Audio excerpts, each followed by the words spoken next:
Green লাইনের চাপায় পা হারানো রাসেল সরকারকে ৫০ লাখ টাকা দেয়া হাইকোর্টের নির্দেশ বাস্তবায়নের বিষয়ে বৃহস্পতিবার গ্রিন লাইন কর্তৃপক্ষের আদালতে প্রতিবেদন দাখিলের দিন ধার্য ছিল। তবে গ্রিন লাইন কর্তৃপক্ষ কোনো প্রতিবেদন দেয়নি। পরে হাইকোর্ট গ্রিন লাইনের কর্তৃপক্ষকে তলব করেন। জেনারেল ম্যানেজার হাজিরা দিয়ে মালিক আলাউদ্দিনের অসুস্থতা ও দেশের বাইরে থাকার বিষয়টি উপস্থাপন করেন। ৫০ লাখ টাকা ক্ষতিপূরণ দিলেই যে আমাদের সমস্যাটা সমাধান হচ্ছে তা না, এটা সমস্যা শুরু হচ্ছে আর কি। এই টাকা দেওয়ার কোর্ট যেভাবে বলতেছে আমাদেরকে হয়তো দিতে হবে। মালিক আসলে এই বিষয়ে ডিসিশন হয়ে হয়তো আমরা 10 তারিখে এই বিষয়ে আমরা দিব।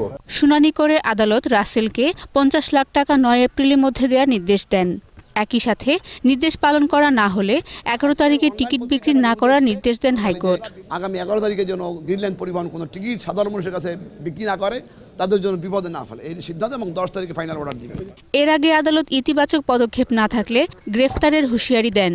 যত বড় ব্যবসায়ী হোক, কেউ আইনের ঊর্ধ্বে নয় বলেও মন্তব্য করেন হাইকোর্ট বেঞ্চ। তাদের বাস নিলাম করে দরকার টাকা সিজ করে গাড়ি বিক্রি করে, তাদের টাকা অসুবিধা আছে, টাকা বিক্রি করে তাদের ক্ষতিপূরণ দিতে হবে যদি না আসে।